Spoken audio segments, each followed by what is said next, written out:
Namna hiyo napokea kijiti kutoka kwake Fatma Hassan kwa ajili ya kuangaza habari za michezo na burudani. Jina langu ni Esther Mtebe. Karibu, tunaanza na habari za michezo kitaifa.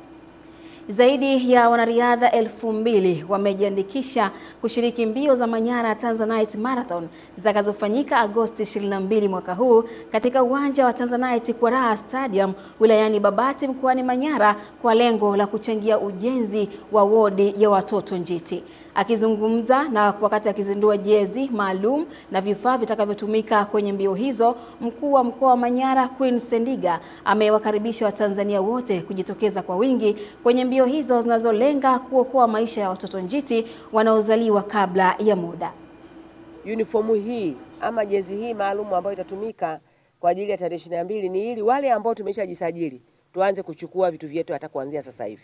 Lakini pia ukiacha hao 1200 kati yao tuna watu 123 ambao wamejisajili maalum kwa ajili ya kwenda kuangalia utalii wa ndani wa Tarangire. Tulidhani tungepata watu kama 60 hivi. Kwa hiyo mpango wetu sisi wa mwanzo ilikuwa tumeandaa kama costa 3 hivi tu ambao tukasema hizi walau watu watakwenda kuangalia. Lakini mpaka sasa tunaona kwamba tunahitaji costa nafikiri zaidi ya 10. Kwa wale ambao watahitaji watakuwa wanapata kofia. Tuna kofia nusu na zile kofia ambazo ni full caps ambazo pia zitatumika katika marathon. Lakini pia tunazo armbands za Manyara Tanzanite Marathon ambazo watakuwa wanazivaa, na tutakuwa na tracks ambazo zitatumika pia wakati wa marathon hii. Kwa hiyo katika siku yetu ya leo tutazindua kwa kuwakabidhi kits hizi wanariadha wa ndani katika mkoa wetu wa Manyara. Baada ya michezo 8 ya raundi ya kwanza ya Ligi Kuu Soka Tanzania Bara, mashabiki wa timu mbalimbali wameeleza kuhusiana na kiwango cha timu zao sambamba na matumizi ya full video support katika michezo ya Ligi Kuu. Tupate taarifa zaidi. Wakizungumza na Channel 10, mashabiki hao wameeleza kuhusiana na kiwango cha timu zao katika michezo ya mzunguko wa kwanza, huku wakisifu uamuzi wa full video support kwenye matukio mbalimbali katika michezo hiyo. Tumekwenda kucheza pale pungufu. This is the football. Tunakubali. Tunawapongeza shirikisho la mpira wa miguu, tunapongeza bodi ya ligi. Leo wameleta video kumsaidia nini? Muamuzi. Video support. Ameonekana Duchu amefanya faulo katika mpira hitaji kwa mujibu wa kanuni, amekwenda kupewa red card, ameondoka. Lakini leo utaona ukubwa wa Simba Sports. Namna ambavyo nenda kafanya review ile mechi. Namna ambavyo Duchu afanyaje? Anatoka. Mwalimu anakwenda kufanya sabu kwa wachezaji. Unaiona Simba inakwenda kuonyesha ukubwa wake. Baada ya kushuka Simba inazidi kupanda, wanakwenda wana place, tunapata goli la pili. Lakini sisi tunaona wachezaji wetu walivyokuja tu mpaka sasa hivi. Unaona yani kama ni wenyeji katika Tanzania hii na viwanja vingi sasa hivi. Unaweza kusema washawahi kucheza. Kumbe ndio wamekuja juzi tu. Kwa hiyo sisi wachezaji wetu tunao waletaga sisi. Kwanza kocha nani huyu engineer? Kwanza anapomleta mchezaji sio anakuja kwa ajili kwa majaribio. Anashampima toka alikotoka huko. Kwa jana tumeshinda, lakini kiwango chetu ni cha kawaida, lakini ni mapema, ligi ndio imeanza. Tutarajie kwamba kiwango lazima kitakuwa kipo chini. Mashabiki wa Simba tuivumilie timu yetu. Japo tumeshinda jana, kiwango chake kipo chini, lakini mimi naamini baadhi ya wachezaji wapya kiingia kwenye mfumo, timu yetu itaanza kuja katika kiwango chake. Kwa mfumo huu msimu hata bingwa anaenda kupatikana ule bingwa halali. Japo imetuuma jana Duchu kupo kadi nyekundu, lakini inasaidia. Tunaona kabisa kuna baadhi ya matukio yanamalizwa kabisa kabla hata kwenda kukaa kamati ya masaa 72.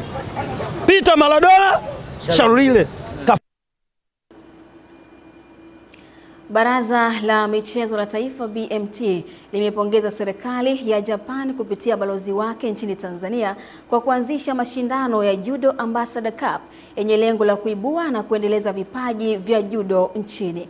Akizungumza katika mashindano hayo yaliyofanyika Upanga Don Bosco jijini Dar es Salaam, afisa michezo mwandamizi wa BMT Chazi Maguzu amesema mashindano hayo ni fursa ya kuibua vipaji, kujenga timu ya taifa na kuimarisha mahusiano ya kimataifa kati ya Tanzania na Japan kupitia michezo. Huku mwenyekiti wa Judo Tanzania Richard akishukuru balozi wa Japan kwa kushirikiana na chama cha judo nchini kuhakikisha mashindano hayo yanafanikiwa. Lengo la mashindano ilikuwa ni kuibua vipaji, kuviendeleza, lakini pia kuunda timu ya taifa kupitia wale wana michezo ambao wameibuka washindi leo kupata medali za dhahabu na nyinginezo. Lakini pia Lengo la mashindano haya ni kutengeneza mahusiano ya kimataifa, international relationship, kupitia michezo mbalimbali kati ya Tanzania na Japani. Tunamshukuru balozi wa Japani Bwana Mika kwa namna ambavyo wameshirikiana na chama cha judo Tanzania bara na chama cha judo Zanzibar kufanikisha mashindano haya.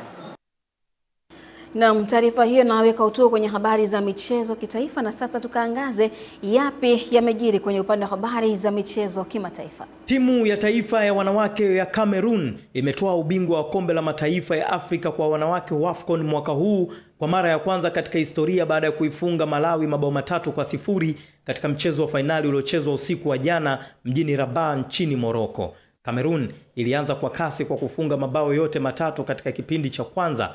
Mary Ngamanga alifunga mabao 2 huku Naomi Eto akifunga bao 1 na kuipeleka Cameroon mapumziko ikiwa mbele kwa mabao 3-0. Ushindi huo unaifanya Cameroon kuwa taifa la 4 kushinda WAFCON baada ya Nigeria, Equatorial Guinea pamoja na Afrika Kusini. Pia ni mara ya kwanza kwa Cameroon kutoa taji hilo baada ya kupoteza fainali 3 zilizopita dhidi ya Nigeria mwaka 2004, 2014 na 2016. Kwa upande wa Malawi ambayo ilikuwa ikicheza fainali yake ya kwanza katika historia ya WAFCON, imehitimisha safari yake ya kuvutia kwa kumaliza nafasi ya pili, huku nyota wao Temwa Chawinga akimaliza kama mfungaji bora wa mashindano hayo baada ya kufunga jumla ya mabao 6. Kenny Malila, Channel 10 Michezo. Ndivyo ambavyo anatamatika Kenny Malila kwenye habari za michezo kimataifa, na ndivyo ambavyo tunaika utuo kwa usiku huu leo kwenye habari za michezo na burudani. Jina langu ni Esther Mtebe, anarudi hapa Fatuma Hassan kwa ajili ya kutamatisha habari ya kutwa nzima.